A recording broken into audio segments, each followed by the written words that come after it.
السلام علیکم ورحمۃ اللہ وبرکاتہ۔ میرا نام احمد سعید ہے اور میں UIT سے الیکٹریکل انجینئرنگ کر رہا ہوں،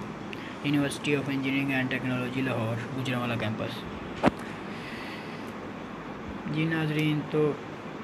جو لوگ یہ کہتے ہیں کہ ٹین ایجرز اور اوپن مائنڈی کا جو کنسیپٹ دیا ہوا ہے، جو لوگ کہتے ہیں کہ یہ کنسیپٹ جو ہے وہ بہترین ہے، یعنی کہ اوپن مائنڈڈ ہونا چاہیے ہمارے بچے کو۔ ہمارے جو ٹین ایجرز ہیں، ہماری نوجوان نسل، ہمارے بھائی، ہماری بہنیں، ہماری بیٹیاں ہیں، اپنے والدین، اپنے اساتذہ کرام اور اپنے ان تمام رشتہ دار کو جو ان سے کوئی حیا کے بارے میں بات کرتے ہیں، ان سے یہ کہہ کر جان چھڑا لیتے ہیں کہ اوپن مائنڈڈ کا بھی کوئی کنسیپٹ ہوتا ہے۔ تو ناظرین، جیسا کہ اسلام مرد کو نامحرم عورت کی طرف دیکھنے پر ہی جو ہے گناہ کا حکم دیا ہوا، یعنی کہ اسلام نے نامحرم عورت کی طرف جسٹ جان بوجھ کر دیکھنے پر گناہ کا حکم دیا ہوا۔ تو ناظرین، جو بچہ اسلام کا وہ حکم جو کہ بہت ہی آسان ہے کہ نامحرم کی طرف اچانک نظر پڑنے پر نظر جھکا لی جائے، تو آپ کا جنت میں جو ہے وہ ایک اتنا بڑا محل تعمیر کر دیا جائے گا جس کو میں تو ایکسپلین نہیں کر سکتا۔ تو ناظرین، وہ اتنا آسان حکم جو ہے وہ بچہ نہیں مان رہا اسلام کا، اس وقت جب وہ بالکل جو ہے وہ آسان سچویشن میں ہے، آسان مراحل میں ہے، اور جب وہ بہت ہی جو ہے شیطان کے غلبے میں ہوگا اور بہت ہی جو ہے ڈینجرس سچویشن میں ہوگا، اس وقت وہ بچہ کہتا ہے کہ میں اسلام کا حکم مانوں گا اور ان تمام بری چیزوں سے دور رہوں گا جن کا اسلام حکم دیتا ہے۔ تو اس کی بات جو مانتا ہے اور اس کی رضا میں جو ہاں کرتا ہے اور جو اس کو سچا سمجھتا ہے، اس سے بڑا جاہل کوئی نہیں۔ ناظرین، ایک بچہ ہے وہ آسان مراحل جو پہلے اسلام چھوٹا سا حکم دے رہا ہے وہ نہیں مان رہا، وہ نہیں مان پا رہا، تو وہ جو ہے اتنی مشکل حالات میں کیسے اپنے آپ کو جو ہے وہ اسلام کے حکم کے مطابق چلا سکتا ہے۔ ایک جو ہے باؤنڈری لائن دی ہوئی ہے، اسلام کہتا ہے اس سے دور رہو، اس کے قریب جاؤ گے تو آگے گڑھا ہے، ایک پہاڑ ہے، اس کی ایک سرحد ہے، اس کے آپ کو آپ کے بڑے کہتے ہیں بھی، کوئی انسان آپ کو سیانا کہتا ہے بھی اس کے باؤنڈری لائن کے قریب نہیں جانا، اس سائڈ پہ جو ہے وہ جو آپ اس کے قریب جاتے جاؤ گے، جو اس کی پھسلن ہے، ڈھلوان ہے، وہ بڑھتی جائے گی، اور جو اس کا تم بھی اس طرح اندھے ہوتے جاؤ گے، تمہارا اندھا پن بڑھتا جائے گا، تمہارے کان بند ہوتے جائیں گے، ٹھیک ہے، تمہاری جو ذہانت ہے وہ بھی جو ہے وہ کم ہوتی جائے گی، اور تم بالآخر اس ڈھلوان کے قریب جب پہنچو گے تو تم اندھے ہو جاؤ گے اور تمہیں سنائی بھی کچھ نہیں دے گا، اور پھسلن بھی اتنی زیادہ ہوگی کہ تم ضرور اس میں گر جاؤ گے کھائی میں۔ جو بچہ آگے سے کہتا ہے کہ میں اس کھائی میں گر کر پھسلنے کے بعد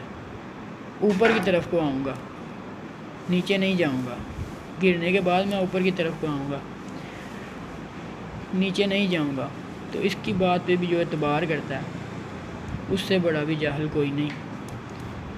گرنے کے بعد بچے نے نیچے کوئی گرنا ہے۔ جاہل بچوں کو جو والدین یہ جانتے ہوئے بھی کہ یہ جاہلیت کا رستہ ہے، شیطانیت کا رستہ ہے، بربادی اور ناکامی کا رستہ ہے، کچھ جو اپنی مجبوریوں کے تحت نہیں روک پاتے اس راستے سے، ان والدین کو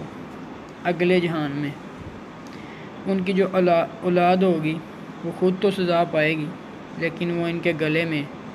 کتوں کے جو پٹے ہوتے ہیں، گلوروں کو جس طرح ہم کھینچتے ہیں، اس طرح وہ کتوں کے پٹے ان کے گلوں میں ڈال کے اپنے والدین کے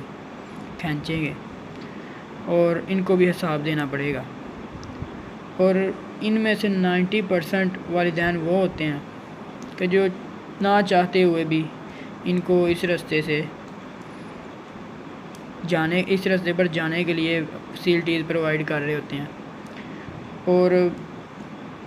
وہ ڈر رہے ہوتے ہیں کہ ہماری اولاد جو ہے وہ ہمیں آگے سے کچھ کہے نا، یا وہ اپنی بات نہیں منوا پاتے۔ اور بہت سی اولادیں بھی ایسی ہیں کہ وہ اس راستے پر نہیں جانا چاہتے، لیکن سوسائٹی کے دیکھ کر اس راستے پہ جا رہے ہیں۔ تو ان سب کا ایک سلیوشن ہے، وہ سلیوشن یہ ہے کہ جو بندہ آپ میں سے جو کوئی بھی حضور اکرم صلی اللہ علیہ وآلہ وسلم کی محبت کے ایک قطرے کے کروڑویں حصے کا کروڑواں حصہ بھی اس کے دل میں آ گیا تو وہ ان تمام چیزوں سے بالاتر ہو جائے گا، وہ ان تمام چیزوں سے بچ جائے گا، اور وہ ان تمام چیزوں سے بری ہو جائے گا۔ تو اس کے لیے بھی ایک ہے آپ کے پاس، والدین ہوتے ہیں اپنے بچوں کو کہہ نہیں پاتے، اپنی بیٹیوں کو بات یہ کہہ ہی نہیں پاتے، ان کی بیٹیاں جاہلیت میں ہوتی ہیں تو وہ آگے سے بات سنتی بھی نہیں۔ تم ایک والد اپنے گھر میں لبیک یا رسول اللہ کا نعرہ ایک دن لگائے، ایک دن اپنے گھر میں لبیک یا رسول اللہ کا نعرہ لگائے، اگلے دن کیا اسی وقت ان کے بیٹوں اور بیٹیوں اور تمام اولاد کی جو ہے شیطانیت کی جو روحیں ہیں وہ نہ کانپ گئی تو پھر میرے پاس آ جانا۔ ان کی جو شیطانی روحیں اور جاہلیت کے جو پردے پڑے ہیں وہ سب اٹھ جائیں گے، اور ان کو کہنے کی ضرورت تک نہیں پیش آئے گی۔ ان کو پتہ چل جائے گا کہ اب ہمارے والد کے جو ہے نا دل میں رسول اللہ کی محبت آ گئی ہے، اب وہ ہمیں اس جاہلیت کے راستے پہ نہیں چلنے دے گا، تو کہنے کی ضرورت بھی نہیں پیش آئے گی، وہ خود جو ہے وہ سیدھے راستے پہ آ جائیں گے۔ اور آپ کی جو دوسری زندگی ہے، دوسرے جو گھریلو معاملات ہیں، آپ کی باتیں نہیں مانی جاتی، آپ کی رسپیکٹ نہیں ہوتی، آپ کی جو بیوی ہے وہ آپ کی بات نہیں مانتی ہے، آپ کا شوہر جو آپ کی عزت نہیں کرتا، تو وہ تمام حالات بھی میں آپ کو 100% گارنٹی کے ساتھ کہتا ہوں کہ وہ ٹھیک ہو جائیں گے۔ آپ ایک دن اپنے گھر میں لبیک یا رسول اللہ کا نعرہ لگائیں اور آپ خود ٹھیک ہو جائیں، اور وہ آپ سے ایسے ڈر کے آپ کی اولاد آپ کی عزت فل کرے گی، اور آہستہ آہستہ جب وہ سیدھے راستے پہ آ جائے گی تو وہ آپ کے شکر گزار ہوں گے کہ آپ نے ان کو سیدھے راستے پہ لگایا، اور بعد میں جو ہے وہ اگلے جہان میں بھی آپ کے لیے کامیابی اور کامرانی کا ذریعہ ہوں گے، اور آپ اس دنیا سے جب چلے جائیں گے تو بعد میں بھی وہ آپ کے لیے جو ہے اجر، ان کا جو ثواب اس عمل کی وجہ سے ہوگا وہ آپ کو ملتا رہے گا۔ جی السلام علیکم ورحمۃ اللہ وبرکاتہ۔